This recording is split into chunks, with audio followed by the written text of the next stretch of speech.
the Hudur, you mentioned that at the time of the promised Messiah, these ulama used or quoted two verses to show that Jesus was alive, is Right. still alive. Right. ما قتلوه وما صلبوه.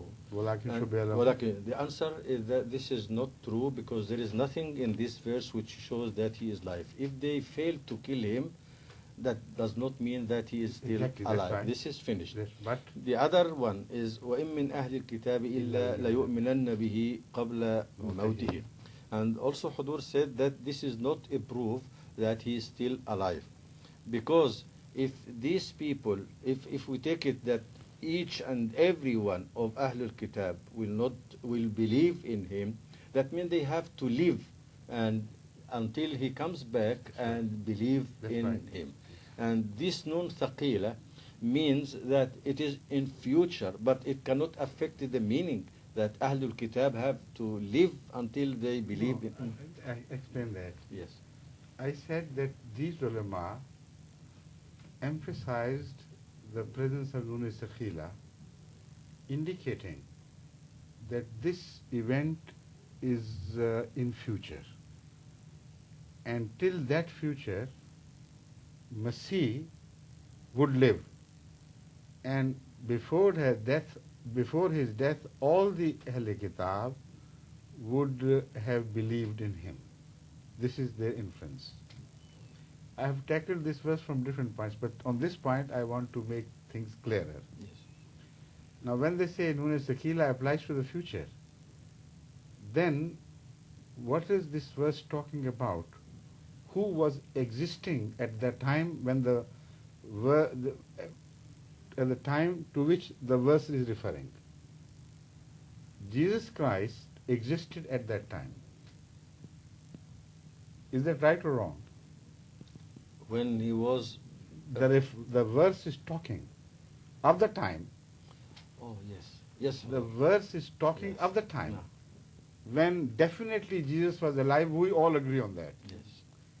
And the Ahl Kitab must be of that age, who also shared the time with him. No. You no, see? No. So Nun Sakila cannot push these Ahl Kitab, leave that Ahl Kitab alone, and shift to some other Ahl Kitab who would be born in the future.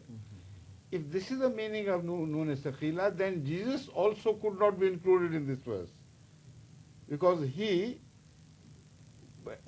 is referred to as in the past. Yes. Yes. You understand the Yes, point? yes, totally. Nun Sakila must treat both mentioned in the verse equally. If Nun Sakila means that the people who are mentioned are not yet born, but they will be born in the future, then how could Jesus escape this verdict of Nun Sakila? It obviously speaks of the people of his time. There is no other possibility. Nun Sakila does not mean that the people being mentioned will be born later on. It only means that the act attributed to them will occur later on. A future with reference to the time of Jesus Christ. Yes. So in that regard, Hadhrat Masih alayhi salatu wasalam was live at the time of that period of crucifixion, the period in question, and all the Ahl Kitab of that time also shared that period with him. Now the Holy Quran says that Ahl Kitab, Ahl Kitab, according to them, will definitely believe in him before his death, as they translate it. While none of those Ahl Kitab were given even a chance to believe in him. So knowing that even up till now, the Ahl Kitab have not done so, they attribute this meaning to the Quran, which the Quran does not have any room for. It doesn't accommodate for that. They say that this means that Ahl Kitab would be born in the future, who before his death will all together, all of them, believe in Jesus Christ. Yes. This is so absurd. the Arabic does not permit this strange meaning which is so alien to the style of the Holy Quran and the style of Arabic. If, for instance, here, we are all together here, and I say, or somebody says about me, that he will not walk out of this room until all those who are here, they have done something. They have participated in the Arabic class, they have asked questions, anything. And somebody says, it means that some other people will be born, not you. Who would do this until before I have left? This is absurd. It's impossible.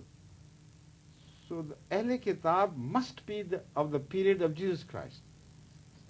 The act of their faith is the act belonging to the future. That is why Nun Sakhila is mentioned with regard to their believing in him, not in other regards.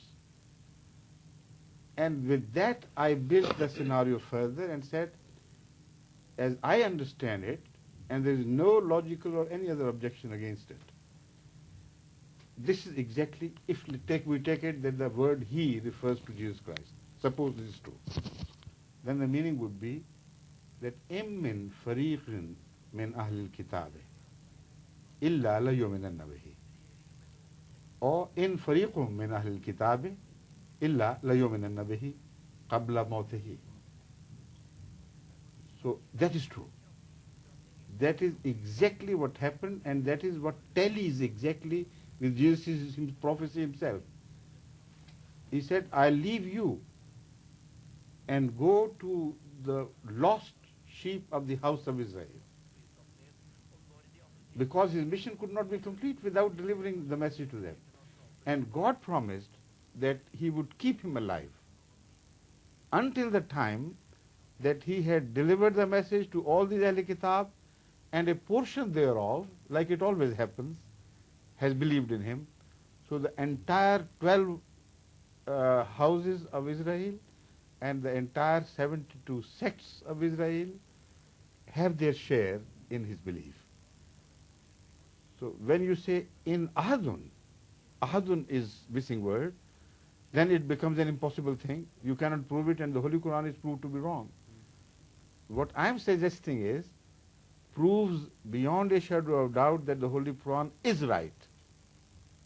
See? Yes. Now you understand? Yes, There's no, yes, Hadhrat, yes.